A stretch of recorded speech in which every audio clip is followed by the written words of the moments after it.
Bapak Ibu, saudara yang terkasih dalam nama Tuhan Yesus Kristus, marilah kita mendengarkan khotbah kita pada kebaktian kita di sore hari ini, yaitu yang tertulis dari pada kitab Mazmur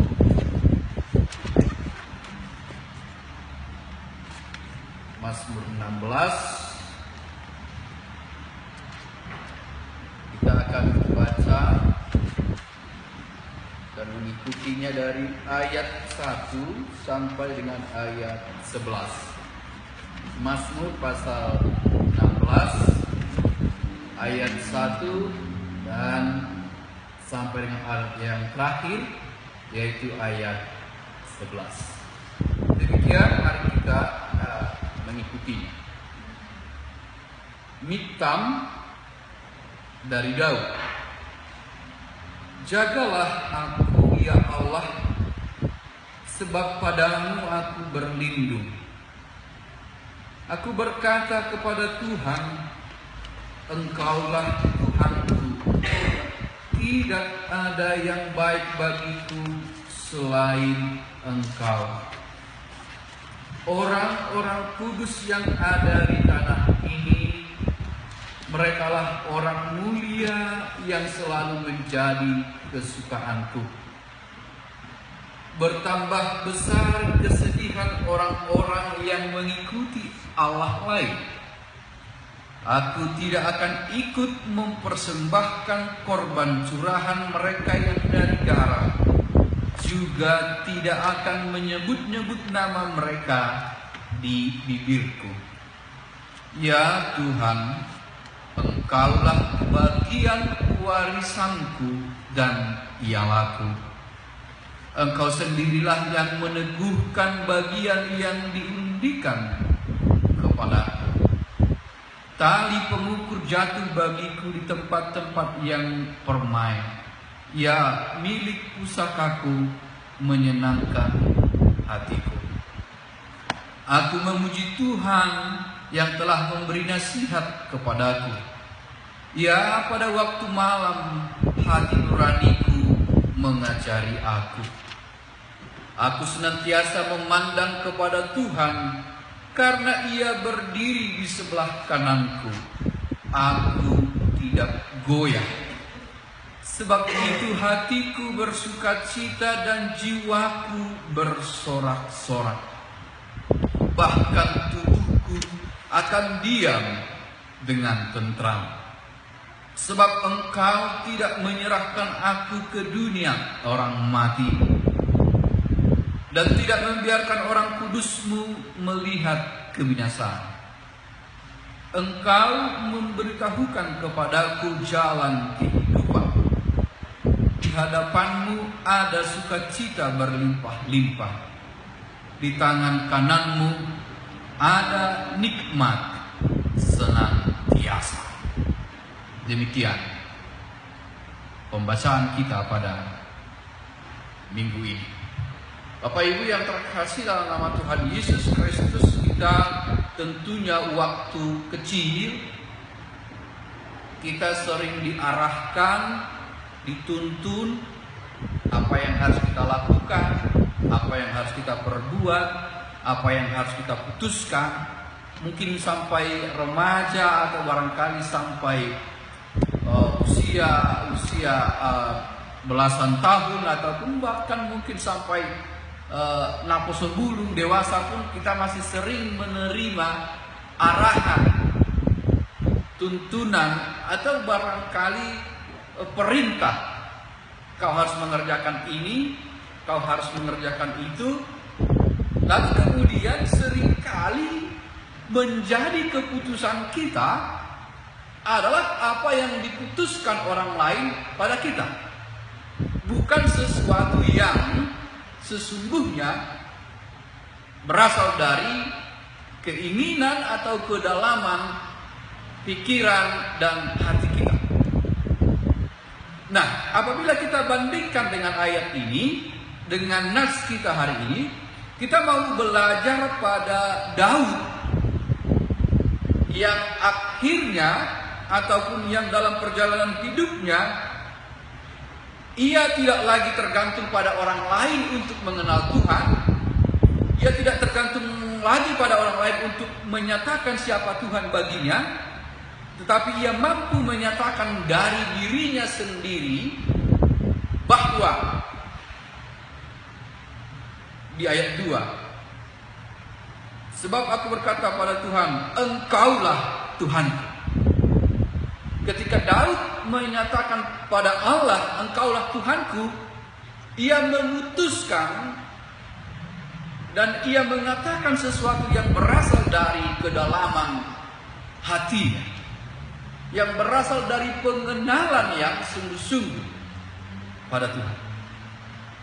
Jadi ia tidak sembarang memutuskan, tetapi melihat hidupnya yang senantiasa dalam penyertaan Tuhan, lalu kemudian dia sampai pada satu kesimpulan saudara untuk mengatakan, aku berkata kepada Tuhan, Engkaulah Tuhanku. Dan pengenalan itu tidaklah pengenalan yang sederhana sedemikian yang hanya mengenal nama Allah barangkali, tetapi ia mengenal Tuhan lebih dalam lagi dengan berkata, tidak ada yang baik bagiku selain Engkau. Kalau suami misalnya mengatakan itu pada istri, tidak ada lagi yang lain bagiku selain Engkau, itu harus berasal dari kedalaman hati nurani, bukan seperti yang sering dinyanyikan Pance ketika dia masih hidup, ada lagunya manis di bibir. Perkataan hanya Engkaulah satu-satunya, tapi ternyata di dalam siapa yang tahu kan begitu. Sering menyatakan hanya Engkaulah, tidak ada yang lain. Hanya Engkaulah Tuhan yang kusembah. Begitu. Tapi begitu ada pergumulan atau apa yang lain, ya berubah lagi.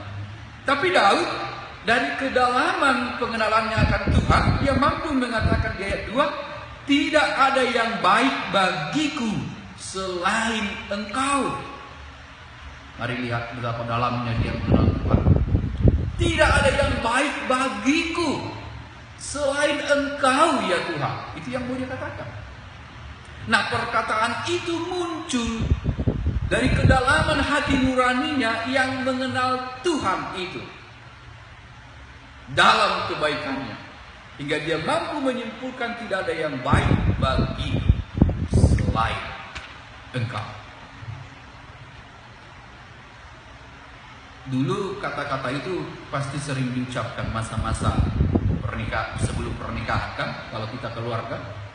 Kaulah satu-satunya, kaulah bulanku, kaulah bintangku, jika sesuatu kan. Tapi akhirnya kemudian setelah jadi, perlahan-lahan ya itu bisa bergeser. Tapi tidak ada yang baik bagiku selain Engkau. Ini bukan pernyataan saja dalam arti tanpa kedalaman hati nurani, tetapi ketika Daud mengatakan itu, dia mengatakannya dari kesungguhan hatinya, bahwa tidak ada yang baik baginya lagi selain Tuhan. Mengapa? Saya katakan, dia tidak menggantungkan itu, dia tidak butuh orang lain untuk mengatakan pada dia Tuhan itu baik. Kau harus menggantungkan dirimu pada Tuhan. Dia tidak butuh lagi orang lain untuk mengatakan kau harus ikut Tuhan. Tetapi dia sudah sampai pada kedewasaan iman, memutuskan untuk dirinya sendiri. Dia tidak memutuskan untuk orang lain. Dia memutuskan untuk dirinya sendiri. Aku berkata pada Tuhan, Engkaulah Tuhanku, tidak ada yang baik bagiku selain Engkau. Nah, ini kedalaman iman ketika kita juga menyatakan sesuatu pada Tuhan.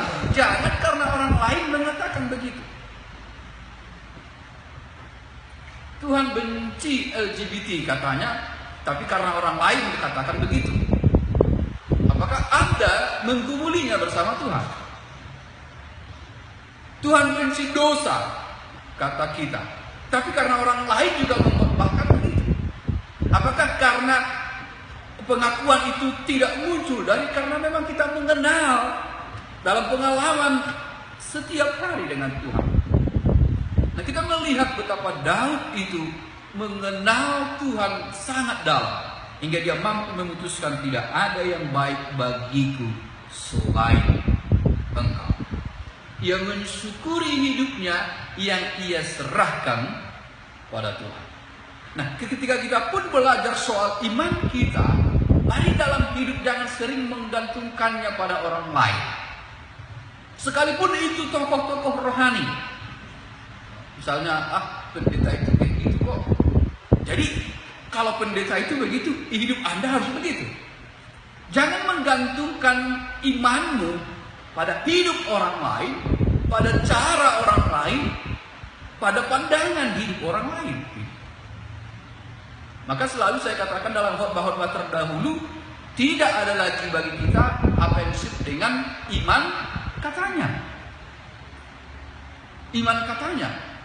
Tidak lagi, tidak boleh lagi. Dalam kedewasaan kita berpikir secara Kristen, tidak bisa lagi mengatakan Tuhan itu baik katanya. Enggak cukup lagi sih. Allah itu baik katanya. Allah itu menyertai katanya, tidak lagi. Kita harus sampai pada satu kesimpulan yang lebih dalam, bahwa Tuhan itu baik karena aku mengalami kebersamaan dengan Dia. Itu penting sekali. Sehingga ketika Daud memutuskan Miktam ini, ketika dia memutuskan Allah adalah bagianku, ia tidak menggantungkannya pada orang lain. Nah, kita masih sering menggantungkan cara hidup kita pada cara orang lain. Orang sana bisa kok. Nah gitu.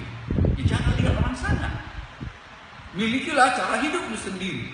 Mereka fine-fine aja kok.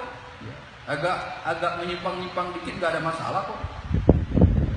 Lalu kalau orang lain bebas dari lampu merah, kalau kami di Indonesia lalu tiba-tiba kita pun bebas. Tidak, jangan gantungkan apalagi yang disebut dengan iman pada apa pemahaman orang lain, tapi pada pergumulan Anda dengan Tuhan. Itu yang mau disebutkan oleh Daud pertama di sini. Betapa ia menyadari bahwa keberpihakannya pada Tuhan adalah sesuatu yang benar. Mari kita lihat ayat 3. Orang-orang kudus yang ada di tanah ini, merekalah orang mulia yang menjadi kesukaan. Sampai ayat 4, bertambah besar kesedihan orang-orang yang mengikuti Allah lain. Aku tidak akan ikut. Kita lihat. Aku tidak akan ikut mempersembahkan korban curahan kepada mereka yang dari darah, juga tidak akan menyebut-nyebut nama mereka di bibirku. Nah, ini adalah betapa konsistennya Daud dalam pilihannya. Betapa betulnya ia di dalam pilihan. Dia tidak tergantung pada orang lain. Masih ingatkah Anda dalam tokoh Alkitab siapa yang memutuskan begitu? Sebelum Daud ada juga yang memutuskan begitu. Terserah bagi kalian siapa saja, tapi kalau bagiku, konsistensi dalam keputusan. Siapa yang mengatakan begitu? Joshua. Apa dia katakan? Aku dan seisi rumahku, kami akan beribadah pada Tuhan. Betapa ia tidak menggantungkan keputusannya pada orang lain. Orang lain berada di sisi lain sekalipun, ketika dia benar dalam Tuhan, dia tidak dengar. Orang lain sekalipun berbuat segala sesuatu, penyembah berhala atau apapun mereka yang lakukan, aku tidak akan ikut. Dia tidak akan ikut. Itu betapa dia kokohnya dalam keputusannya dalam Tuhan. Kita lihat ayat 5. Ya Tuhan, dia katakan, Engkaulah bagian warisanku dan piala. Ini warisan dan piala. Engkau sendirilah yang meneguhkan bagian yang diundikan kepadaku. Ia betul-betul mensyukuri bahwa Tuhan adalah bagian. Lalu oleh karena itu muncullah suatu sikap di ayat 7. Aku memuji Tuhan yang telah memberi nasihat kepadaku, yang pada waktu malam hati nuraniku mengajari aku. Mari sedikit belajar tentang hati nurani. Anda, kita masing-masing hati nurani. berani selalu menyuarakan kebenaran. Dan dia katakan untuk itu, ayat 9. Mari kita lihat. Kalau kita sudah mendengarkan suara hati kita, apa yang terjadi pada kita, ayat 9? Sebab itu hatiku bersukacita dan jiwaku bersorak-sorak. Kalau Anda mendengar suara hati, bahkan tubuhku akan diam dengan tentram. Tidak gelisah. Ada yang tidur tapi gelisah.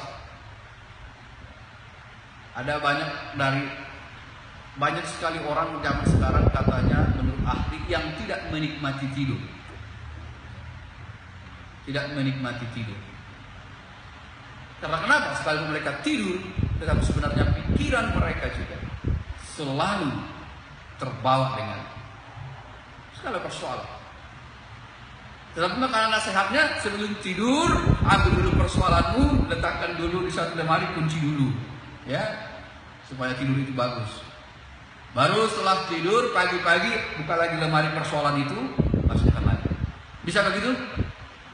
Susah ya. Karena kalau tidak beres tidur, itu faktor utama penyakit. Tidur itu harus cukup. Tapi bagaimana kita tidur, pikiran pun tidak tidur, selalu berpikir. Nah, ketika Daud mengambil sisi Allah, dia merasakan ketenangan. Saat dia tidur, dia memang tidur. Saat dia makan, dia memang makan. Saat dia minum, dia memang minum. Menikmati hidup. Apakah ada yang lebih indah lagi dari menikmati hidup? Saya pikir tidak ada. Yang lebih indah adalah ketika kita menikmati hidup, tetapi dengan catatan dengan jalan yang benar. Ada juga orang lain menikmati hidup dengan jalan benar. Kita menikmati hidup dengan jalan benar ketika kita berada di pihak Allah. Itu ayat 10. Sebab engkau tidak menyerahkan aku ke dunia orang mati. Ini kembali pengenalan pada Tuhan. Dia tahu bahwa Tuhan tidak akan menyerahkan dia pada orang mati. Nah, ini pengenalan pada Tuhan. Dan tidak membiarkan orang kudusmu melihat kebinasaan. Ayat 11, engkau memberitahukan kepada jalan kehidupan, di hadapanmu ada sukacita berlimpah-limpah, di tangan kananmu ada nikmat senantiasa. Inilah nikmatnya hidup di dalam Tuhan. Lalu persoalan sekarang, mari kita buka dulu apa yang tertulis di dalam renungan ini. Kita akan lihat dulu Yosua 5 ayat 13. Untuk menjadi suatu kesimpulan bagi kita, mari kita buka dulu Yosua 5 ayat 13. Kalau ada satu orang yang berkenan dari kita untuk membacakannya juga sangat baik. Yosua 5 ayat 13. Ada yang bersedia? Yosua 5 ayat 13 dan sampai dengan ayat 15. Kalau ada yang bersedia membacakannya, atau baiklah kita baca secara responsori, ya, karena 13 sampai 15. Saya baca 13, Anda 14, nanti kita bersama-sama di 15. Panglima bala tentara Tuhan, ketika Yosua dekat Jeriko, ia melayangkan pandangannya, dilihatnya seorang laki-laki berdiri di depannya dengan pedang terhunus di tangannya. Yosua mendekatinya dan bertanya kepadanya, kawankah engkau atau lawan? Jawabnya, bukan, tetapi akulah panglima bala tentara Tuhan. Sekarang aku datang. Lalu sujudlah Yosua dengan mukanya ke tanah, menyembah dan berkata kepadanya, apakah yang akan dikatakan Tuanku kepada hambanya ini? Ayat 15 kita bersama. Dan panglima bala tentara Tuhan itu berkata kepada Yosua, tanggalkanlah kasutmu dari kakimu, sebab tempat engkau berdiri itu kudus. Dan Yosua berbuat demikian. Apa hubungannya dengan teks kita ini? Hubungannya adalah kita sering bertanya dalam hidup, apakah Tuhan berada di pihakku? Pertanyaan yang sama dengan Yosua, kawankah engkau atau lawan? Dia tanyakan pada bala tentara Tuhan. Tetapi bala tentara Tuhan mengatakan itu tidak penting. Lalu dia menjawab, bukan. Lalu persoalan mana yang penting? Persoalan yang penting adalah kau Joshua, di manakah engkau berada?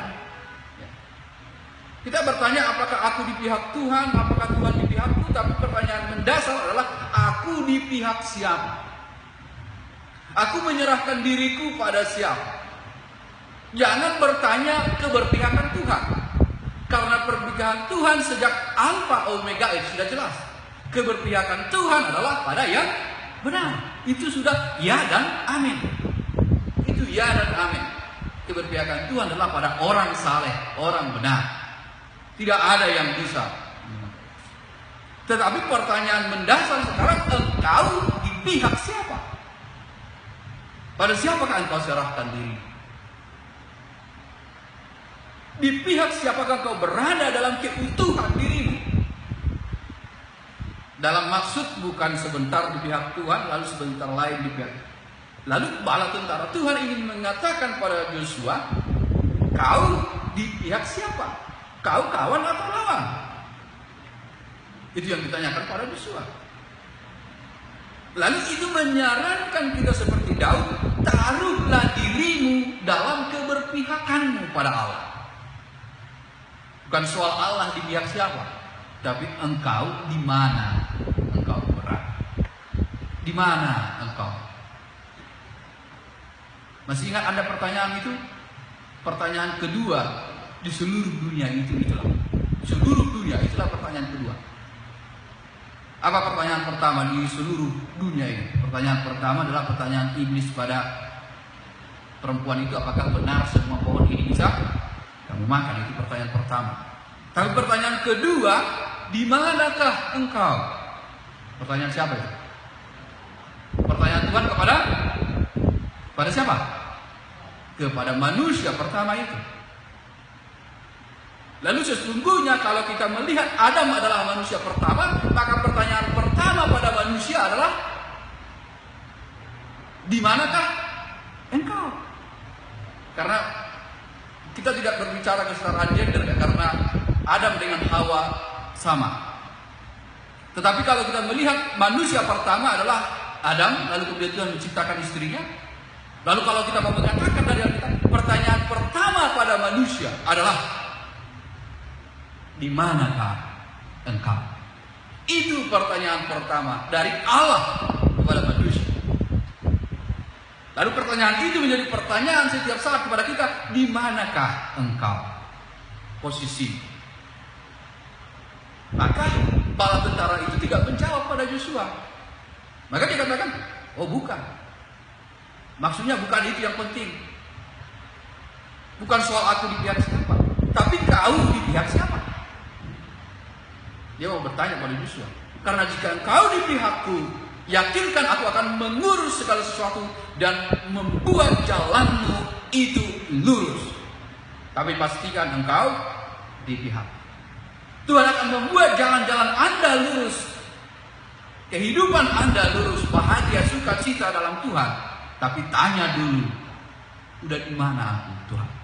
Apakah aku berpihak dan berada di tangan Tuhan, atau justru aku lebih mencintai dunia ini dari Tuhan itu sendiri? Itu adalah perenungan setiap saat. Ingatlah setiap hari. Pertanyaan pertama pada manusia, saya katakan adalah, di manakah engkau? Dan itu butuh jawaban Anda. Di mana engkau?